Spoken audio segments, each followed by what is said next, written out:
IPL ಇತಿಹಾಸದಲ್ಲಿ ಬರೋಬ್ಬರಿ 17 ವರ್ಷಗಳ ಪಯಣ. ಕಪ್ಗಿಂತಲೂ ಹೆಚ್ಚು ಅಭಿಮಾನಿಗಳನ್ನ ಹೊಂದಿರುವ ತಂಡವಿದು. ಈ ಸಲ ಕಪ್ ನಮ್ದೇ, ಈ ಸಲ ಕಪ್ ನಮ್ದೇ ಎಂಬ ಘೋಷಣೆಯೊಂದಿಗೆ ಪ್ರತಿ ವರ್ಷ ಕಣಕ್ಕಿಳಿಯುವ ರಾಯಲ್ ಚಾಲೆಂಜರ್ಸ್ ಬೆಂಗಳೂರು ಅಂದರೆ ಕೇವಲ ಒಂದು ತಂಡವಲ್ಲ, ಅದು ಒಂದು ಎಮೋಷನ್, ಅದೊಂದು ಕ್ರಿಕೆಟ್ ಸಂಸ್ಕೃತಿ. ಇಂದು ಈ ವಿಡಿಯೋದಲ್ಲಿ ನಾವು RCBಯ ಹುಟ್ಟು, ಮಾಲೀಕರು ಮತ್ತು ಅದರ 7 ಬೀಳಿನ ರೋಚಕ ಇತಿಹಾಸವನ್ನು ತಿಳಿಯೋಣ ಗೆಳೆಯರೆ. 2008ರಲ್ಲಿ IPL ಆರಂಭವಾದಾಗ ಬೆಂಗಳೂರು ತಂಡವನ್ನು ಮದ್ಯಪಾನ ಉದ್ಯಮವಾದ ದಿಗ್ಗಜ ವಿಜಯ ಮಲ್ಯ ಅವರ UB ಗ್ರೂಪ್ ಯುನೈಟೆಡ್ ಬ್ರೇವಿಯರ್ಸ್ ಸುಮಾರು $111.6 ಮಿಲಿಯನ್ ಅಮೆರಿಕನ್ ಡಾಲರ್ಗಳಿಗೆ ಖರೀದಿಸಿತು. ಹೌದು ಗೆಳೆಯರೆ, ಅದು ಸುಮಾರು $111.6 ಮಿಲಿಯನ್ ಅಮೆರಿಕನ್ ಡಾಲರ್ಗಳು.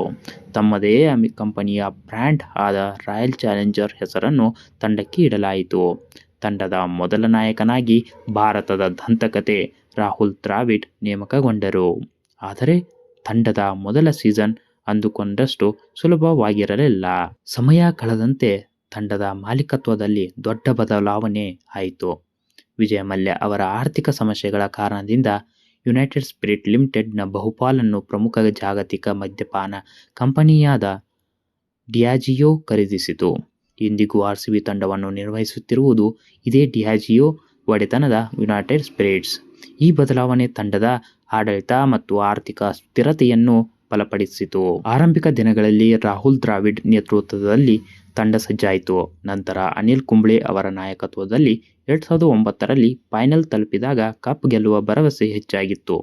ಅದೃಷ್ಟ ಕೈಕೊಟ್ಟರೂ ತಂಡದ ಮೇಲಿನ ಅಭಿಮಾನ ಕಿಂಚಿತ್ತೂ ಕಡಿಮೆಯಾಗಲಿಲ್ಲ. RCBಯ ಇತಿಹಾಸದಲ್ಲಿ ಅತಿ ದೊಡ್ಡ ಬದಲಾವಣೆ ಬಂದದ್ದು ಕ್ರಿಸ್ ಗೇಲ್, AB ಡಿವಿಲಿಯರ್ಸ್ ಮತ್ತು ವಿರಾಟ್ ಕೊಹ್ಲಿ ಅವರ ಒಗ್ಗೂಡುವಿಕೆಯಿಂದ. ಗೇಲ್ ಅವರ ಸಿಕ್ಸರ್ ಸುರಿಮಳೆ, ABD ಅದ್ಭುತ ಶಾಟ್ಗಳು ಮತ್ತು ವಿರಾಟ್ ಅವರ ತೀವ್ರತೆ, ಈ ಮೂವರ ಆಟವನ್ನು ನೋಡಲು ಜಗತ್ತೇ ಕಾದು ಕುಳಿತು.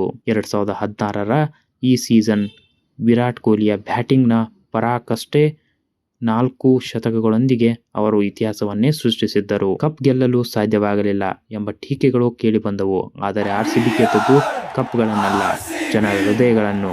ತಂಡ ಸೋತಾಗಲೂ ಬೆಂಗಳೂರು ಬೆಂಗಳೂರು ಎಂಬ ಘೋಷಣೆ ಮುಗಿಲು ಮುಟ್ಟಿತು. ಅದುವೇ RCBಯ ನಿಜವಾದ ಶಕ್ತಿ.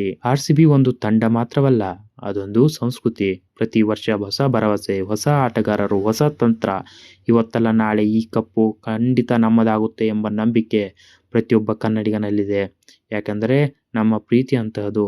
RCB ಎಂದೆಂದಿಗೂ ನಮ್ಮ ಹೆಮ್ಮೆ. RCBಯ ಮೊದಲ ಪ್ರಶಸ್ತಿ 2025. ದೀರ್ಘಕಾಲದ ಕಾಯುವಿಕೆಯನ್ನು ಅಂತ್ಯಗೊಳಿಸುತ್ತಾ ರಾಯಲ್ ಚಾಲೆಂಜರ್ಸ್ ಬೆಂಗಳೂರು ತಂಡವು 2025ರ IPL ಸೀಸನ್ನಲ್ಲಿ ತಮ್ಮ ಚೊಚ್ಚಲ ಪ್ರಶಸ್ತಿಯನ್ನು ಗೆದ್ದುಕೊಂಡಿತು. 2025ರ ಫೈನಲ್ನಲ್ಲಿ RCB ತಂಡವು ಪಂಜಾಬ್ ಕಿಂಗ್ಸ್ ತಂಡವನ್ನು ಮಣಿಸಿ ಚಾಂಪಿಯನ್ ಆಗಿ ಹೊರಹೊಮ್ಮಿತು. RCB ತಂಡವು 2025ರ ಮೊದಲು 3 ಬಾರಿ ಫೈನಲ್ಗೆ ಪ್ರವೇಶಿಸಿತು: 2009, 2011, 2016. ಆದರೆ ಆ 3 ಬಾರಿ ಫೈನಲ್ನಲ್ಲಿ ಸೋಲನ್ನು ಅನುಭವಿಸಿತ್ತು. ಪ್ರಸ್ತುತ ನಡೆಯುತ್ತಿರುವ IPL 2026 ಸೀಸನ್ನಲ್ಲಿ RCB ತಂಡವು ಅತ್ಯುತ್ತಮ ಪ್ರದರ್ಶನ ನೀಡಿತು. ಈಗಾಗಲೇ ಪ್ಲೇಆಫ್ಗೆ ಅರ್ಹತೆ ಪಡೆದಿದೆ ಮತ್ತು ಸತತ 2ನೇ ಪ್ರಶಸ್ತಿಯನ್ನು ಗೆಲ್ಲುವ ಕನಸಿನಲ್ಲಿದೆ. ಆದರೂ ಈ ಸಲ ಕಪ್ ನಮ್ದೇ, ಈ ಸಲ ಕಪ್ ನಮ್ದೇ, ಈ ಸಲ ಕಪ್ ನಮ್ದೇ.